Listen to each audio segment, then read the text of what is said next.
नमस्कार, arise news में आपका स्वागत है। तो पेश है आज की अहम खबरें। एराइज न्यूज की ओर से कोरोना वायरस को लेकर देश के विभिन्न भागों में जागरूकता अभियान चलाया जा रहा है। साथ ही इस संबंध में हम देश के गणमान्य लोगों के सुझाव और संदेश सरकार और आम जनता तक पहुंचाने में जुटे हैं, ताकि संकट की इस घड़ी में गरीब बेसहारा लोगों की ज्यादा से ज्यादा मदद हो सके। इसी क्रम में आज हम पहुंचे बिहार के सीवान जिले की बढ़रिया विधानसभा और बात की बिहार सरकार में मंत्री रहे राष्ट्रीय जनता दल के वरिष्ठ नेता इंद्रदेव प्रसाद से।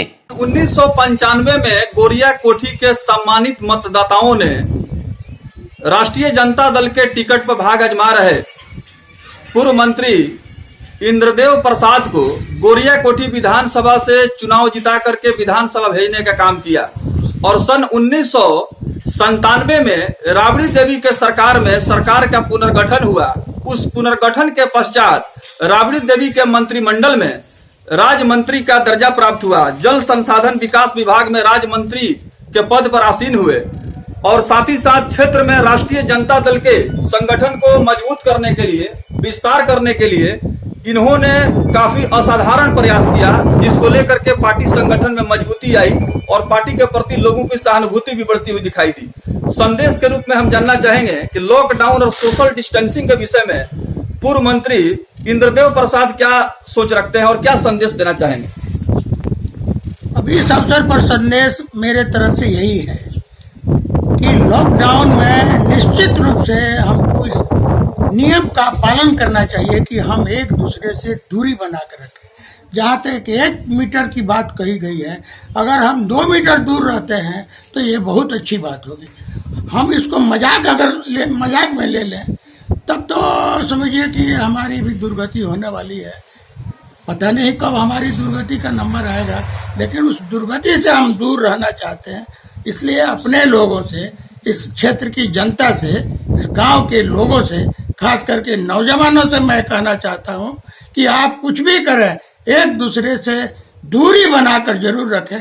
हो सकता है कि मेरे ही अंदर कोरोना का कोई सिस्टम हो और आप हमारे नजदीक आकर बैठते हो तो उससे आप प्रभावित हो जाएंगे। आप में अगर हो तो हम प्रभावित हो जाएंगे। इसलिए दूर रहने में, थोड़ा दूर से बात करने में, थोड़ा दूर से अपनी संदेश पहुंचाने में क्या परेशानी है। लेकिन इसको हम मजाक में अगर लेते हैं तो बड़ी दुखद बात है। इसलिए हमको इस समय में हमेशा दूरी बनाकर रखना चाहिए और दूरी के साथ साथ घर से निकलने से हो सकता है कि रास्ते में कोई कोरोना से संक्रमित व्यक्ति से आपको भेंट हो जाए। इसलिए घर से भी निकलना बहुत जरूरी काम के लिए, दवा दारू बीमारी वगैरह के लिए कभी निकल जाए अलग बात है, लेकिन निकलना नहीं चाहिए। और हम यही लोगों से कहेंगे कि हमेशा एक दूसरे से दूरी बना कर रखिए। विशेष काम हो, विशेष अवसर हो, कोई विशेष परेशानी हो, तब घर से निकलिए। यही हम जनता से प्रार्थना करते हैं। बहुत अभी कोरोना वायरस के संक्रमण के बाद उत्पन्न हुए ताजा हालात के विषय में हम लोग समीक्षा कर रहे हैं और पूर्व मंत्री बिहार सरकार इंद्रदेव प्रसाद जी से हमारी बातचीत हुई है। साथ ही साथ इस क्षेत्र के और भी बुद्धिजीवी लोगों से मैंने इस पर मंत्रणा किया है। आपको क्या अनुभूति हो रही है जो परिस्थितियां सामने आ रही है? देखिए, पूरा देश और देश ही क्या पूरी दुनिया तबाह है। इससे वैश्विक महामारी घोषित हो चुकी है। इस परिस्थिति में अपने लोगों से कहें कि दूरी बना करके अपना जीवन यापन किसी तरह जिएं। मुश्किल की घड़ी है, इस मुश्किल की घड़ी में संयम बरत करके जीवन यापन करें। बहुत जरूरी काम हो तो ही अपने घर से निकलें। इसी के साथ आज के परिवेश में जो परिस्थिति है, सरकारिया तौर पर कुछ राहत लोगों को पहुंचाने की, तो राहत सरकार कहीं पहुंचा रही होगी जो मुझे जानकारी नहीं है। यहाँ वर्तमान जो विधायक और प्रतिनिधि हैं, उन्हें जनता से भी कोई वास्ता नहीं है। एराइज न्यूज ने जब बढ़रिया विधानसभा के आम लोगों से बात की तो क्षेत्र के किसान जहां बेमौसम बरसात से बेहाल दिखे, तो वहीं लॉकडाउन के चलते मजदूर पस्त। ऐसे में उन्हें तत्काल सरकारी मदद की दरकार है, जिससे कि वो अपनी तात्कालिक जरूरतें पूरी कर सकें। सीवान जिले के बढ़रिया विधानसभा क्षेत्र में ग्रामीण इलाके में हालात वर्तमान में किस प्रकार का है, इसकी ताजा तस्वीर हम दिखला रहे हैं एराइज मीडिया लाइव के माध्यम से।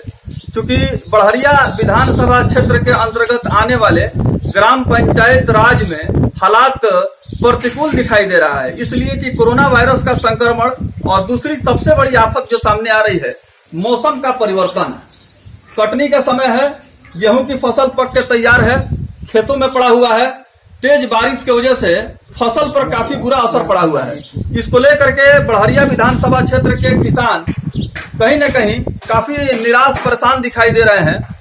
आइए जानने की कोशिश करते हैं, पूर्व मंत्री इंद्रदेव प्रसाद के गांव में कुछ किसान हमारे बीच मौजूद हैं और इस विषय में अपनी क्या समस्या रख रहे हैं। आप खेती गृहस्थी करते हैं? हाँ, करते हैं जी, नाम बताएं। महेश प्रसाद। जी, खेती बाड़ी की जो स्थिति अभी क्या है, क्योंकि मौसम खराब हो गया है। खेती बारिश से होने के कारण से फसल बहुत नुकसान हुआ है, किसान बहुत परेशानी उठा रहा है। इसके चलते नाना प्रकार का समस्या खड़ा हो गया। बारिश होने से गेहूं की फसल नष्ट हो गया। जी, गेहूं की फसल बर्बाद हो चुकी है। जी, आप बतलाएं, खेती गृहस्थी करते हैं आप? जी, गेहूं की फसल आपने लगाया है कि नहीं खेतों में? जी लगा है। जी जी, क्या स्थिति है अभी? स्थिति तो बहुत खराब है। मौसम के गड़बड़ी के कारण किसान परेशान है। उसको संभालने के लिए सुखाता भींगता बारिश में कई तरह की परेशानियां किसान के ऊपर खड़ा हुई है। इसलिए बारिश के कारण सब फसल भीग गया, किसानों को बहुत परेशानी बढ़ गई। जी जी, एक और व्यक्ति जुड़ रहे हैं। खेती करते हैं आप? जी सर। खेतों में कौन सा फसल आपने लगाया है? अभी तो गेहूं का फसल चल रहा है सर। गेहूं का? जी। अचानक जो बारिश हुई है, बारिश की वजह से खेतों में फसल बर्बाद हुआ है और आप लोगों के ऊपर इसकी बड़ी दोहरी मार पड़ी है। एक तो कोरोना वायरस के बाद लोग परेशान हैं और दूसरी फसल की बर्बादी सामने आ रही है। क्या सरकार से मांग करना चाहेंगे आप लोग? सर, सरकार से मांग है कि जैसे पहले तो किसान लोग कोरोना से प्रभावित हो चुके हैं, दूसरे में भगवान से वो बारिश भी परेशान कर दिए और किसान लोग जितने हैं सब गेहूं को फसल को पानी में से छान रहे हैं। आपको और सरकार से भी अलाउ हो रहा है, मगर हम किसानों के गरीब आदमी के मिल नहीं रहा। जी जी, अपना नाम बताएं। रामग्रीम प्रसाद जी, गेहूं की फसल आप लगाए हैं खेतों में? जी। बारिश का मतलब जो है, जो प्रभाव हुआ है, जो असर हुआ है, आपको क्या लगता है कितना नुकसान हुआ है? हमारा तो बहुत हो गया, तैयारी चीज भीग गया और ऊपर से मिलने वाला था वो भी नहीं मिल रहा है। हम लोग तो पूरा भूखे मर रहे हैं। जी जी, तो ये हालात है क्योंकि एक तो कोरोना वायरस के संक्रमण के बाद रोजी रोजगार बंद हो चुका है। अब फसल जो खेतों में पक करके तैयार था, किसानों ने मेहनत मशक्कत करके पैसा लगा करके फसल का उत्पादन किया। अब फसल जब खेत में तैयार हुआ तो अचानक मौसम में परिवर्तन आया। मौसम के परिवर्तन की वजह से खेतों में फसल बिल्कुल बर्बाद हो चुका है।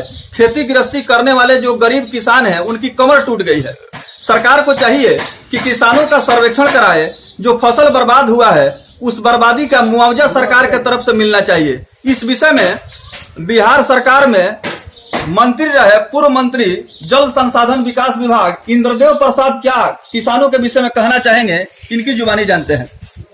किसानों की आज बहुत बुरी स्थिति है। मौसम के कारण जो बेमौसम की बारिश हो गई, सारा फसल एक तरह से डूब गया और कुछ जो है जो काट करके लोग खेतों में रखे थे वो सड़ रहा है आज भी, इसलिए कि वो उसको दौरी का भी समय नहीं अभी तक हुआ और वहाँ फसल सड़ रहा है। इसलिए हम कहेंगे, अगर कोई सरकार सुनने वाली हो तो कहेंगे कि किसानों को जो जो जो 1 बीघा 2 बीघा 3 बीघा इस तरह के जो लोग हैं, उनका परिवार बहुत लंबा चौड़ा है, उनको तत्काल भोजन की व्यवस्था करें ताकि वो जिंदा रहेंगे तो कोरोना से भी लड़ लेंगे और अपने लिए फिर दोबारा आगे खेती भी कर लेंगे।